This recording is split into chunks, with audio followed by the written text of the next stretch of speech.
नमस्कार मुलींनो, 10वीच्या मराठी अभ्यासक्रमाकडे आपण वळूया. मुलींनो, आज आपण स्थूल वाचन बालसाहित्यिका गिरिजा कीर ह्याचा अभ्यास करणार आहोत. ह्या पाठाचा परिचय करून घेणार आहोत. ह्या पाठाच्या लेखिका आहेत डॉक्टर विजया वाड. 1945 प्रसिद्ध लेखिका व बालसाहित्यिका. त्यांची कथा, कादंबऱ्या, नाटके तसेच बालांसाठी कथा, कादंबऱ्या, नाटके अशी सुमारे 117 पुस्तके प्रकाशित आहेत. मराठी विश्वकोश मंडळाच्या त्या 9 वर्षे अध्यक्ष होत्या. विश्वकोशाच्या ग्रंथ वाचन स्पर्धांच्या कामगिरीबद्दल कोलंबो विद्यापीठाकडून डिलीट ही पदवी त्यांना प्रदान करण्यात आली. साहित्य क्षेत्रातील महाराष्ट्र राज्य पुरस्कार, महाराष्ट्र साहित्य परिषदेचा पुरस्कार, शिक्षण क्षेत्रातील जिजामाता पुरस्कार यासह वेगवेगळ्या 95 पुरस्कारांनी त्यांना सन्मानित करण्यात आले आहे. सन 2007 साली सांगली येथे झालेल्या मराठी बालकुमार साहित्य संमेलनाच्या त्या अध्यक्ष होत्या. त्यांच्या अंतरंग, अभिनेत्री, अक्षांश रेखांश या कादंबऱ्या, आपली माणसं, ऋणानुबंध, गप्पा गोष्टी, हृदयस्पर्शी हे कथासंग्रह, एक हिरवी गोष्ट, तिची कहाणी, त्या तिघी ही नाटके, झिपरी, बिट्टीच्या 12 बाता या बालकादंबऱ्या, उत्तम कथा, अद्भुत जगाच्या सफरीवर, गोष्टी घ्या गोष्टी इत्यादी बालकथा, चिंगू चिंगम, 2 मित्र, बंडू बॉक्सर ही बालनाटके इत्यादी विपुल लेखन प्रसिद्ध आहे. त्यांची काही पुस्तके बघा: ऋणानुबंध, सदाफुली, वेणी, नात्याची वीण घट्ट करणाऱ्या कथा व लेख. मुलींनो, ह्या पुस्तकाच्या मुखपृष्ठावरील चित्र तुम्ही पाहता. त्याच्यातील ती बाई आहे, तिला कदाचित तुम्ही ओळखत असाल. त्या प्रसिद्ध अभिनेत्री आहेत मराठी चित्रपटातल्या. अशोक सराफ हे कलाकार तुम्हाला माहीतच असतील. त्यांच्या त्या पत्नी तर निशिगंध वाड ह्यांच्या डॉक्टर विजया वाड ह्यांची ही मुलगी आहे. हा एक परिचय तुम्हाला आहे.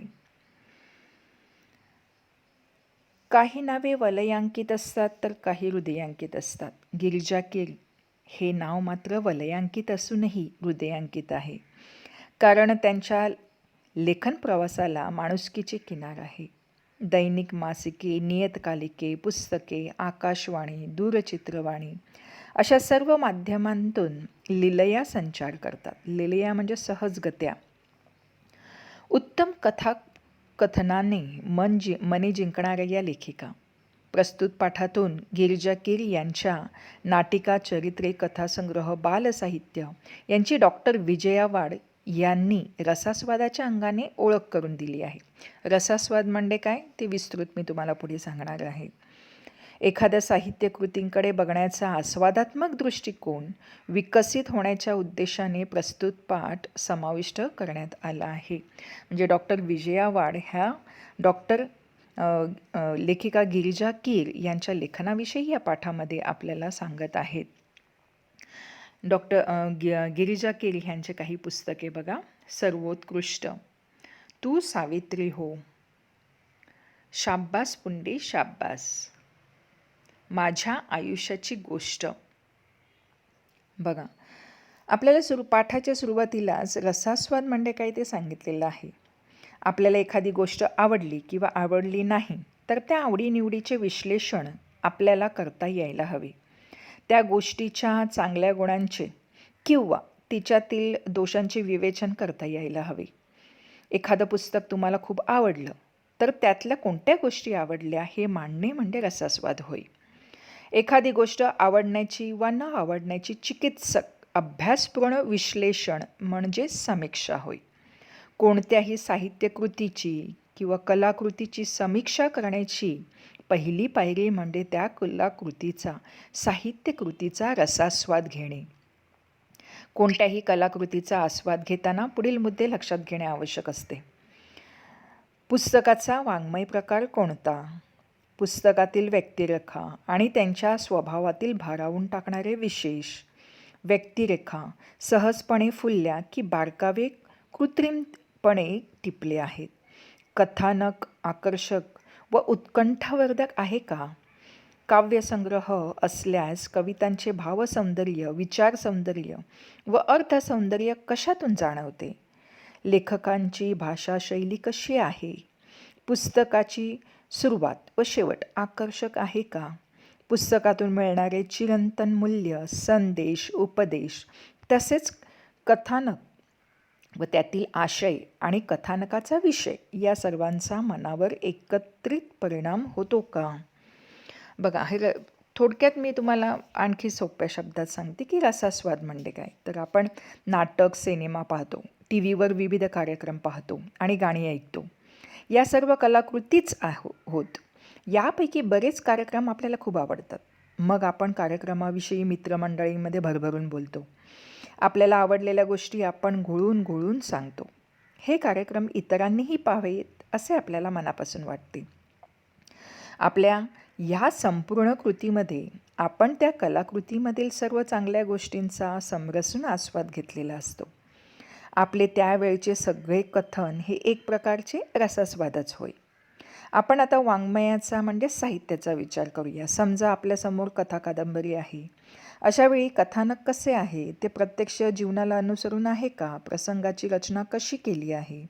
प्रसंग उत्सुकता वाढवणारे आहेत का? व्यक्तिरेखांचा कल्पिलेला स्वभाव आणि त्यांचे प्रत्यक्ष वागणे हे जुळणारे आहे का? लेखकांची वर्णनशैली, त्यांची भाषाशैली वाचनीय आहे का? हे सर्व रसास्वादात येते.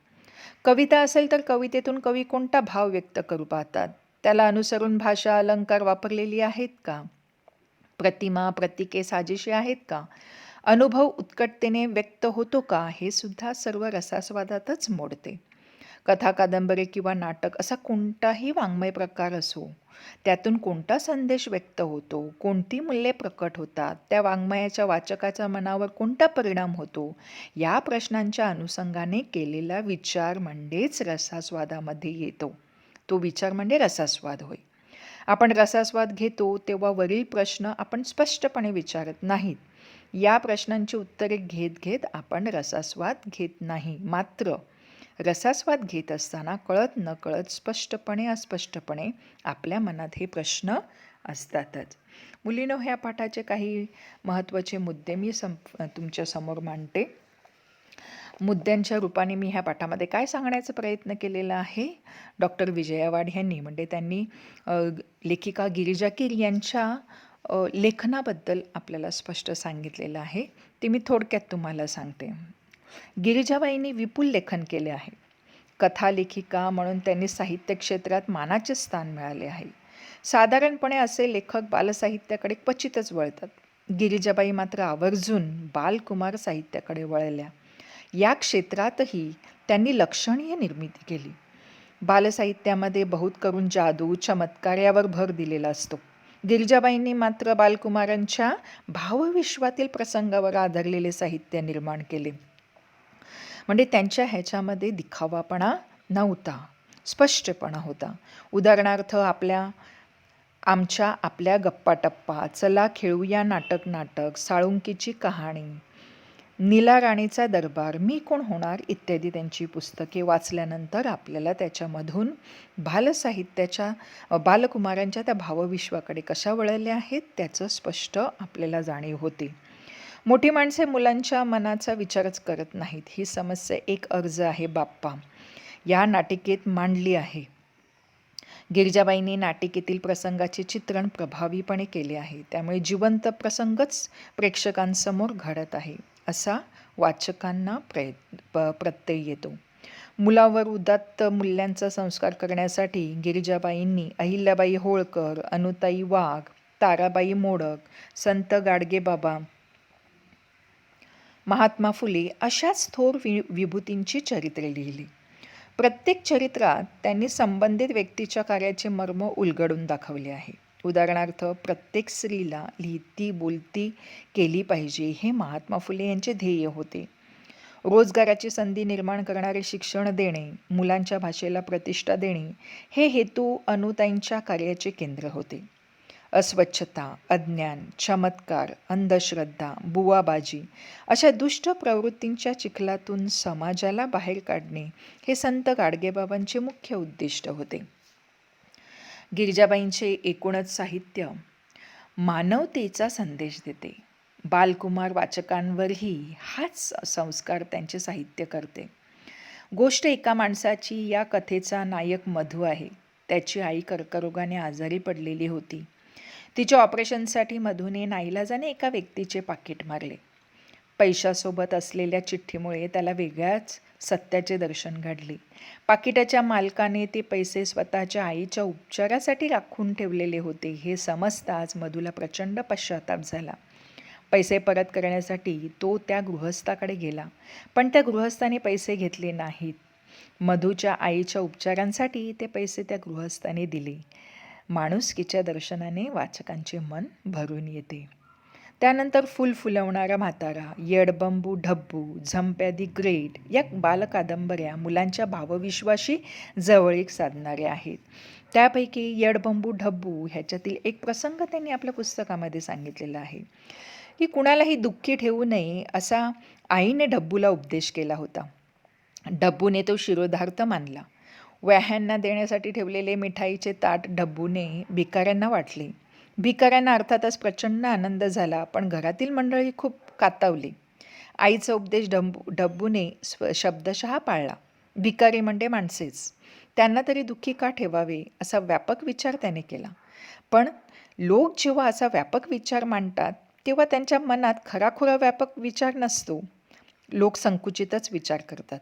सर्वांची प्रेमाने वागावे असे म्हणताना त्यांच्या मनात सर्व म्हणजे घरातले माणसे असतात किंवा नातेवाईक, शेजारी पाजारी, मित्रमंडळी इत्यादीच फक्त असतात. फार फार झाले तर सर्व म्हणजे परिसरातील लोक.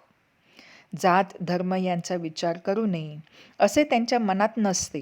यातून विसंगती निर्माण होते आणि ढब्बू स्वतःच्या वागण्यातून समाजातली ही विसंगती दाखवून देतो आणि त्यामुळे इथे विनोद निर्माण होतो. गिरिजा केर यांचं हे छान असं साहित्य आहे. गिरिजाबाई एकूणच शब्दांचे त्यांचे इतके सुंदर दान पडले आहे की अनंत हस्ते कमलाकराने देता किती घेशील दो कराने असे वाटावे. गिरिजाबाईंच्या लेखणीला, त्यांच्या संस्कारक्षम वाङ्मयाला अंतकरणपूर्वक मानाचा मुजरा. धन्यवाद.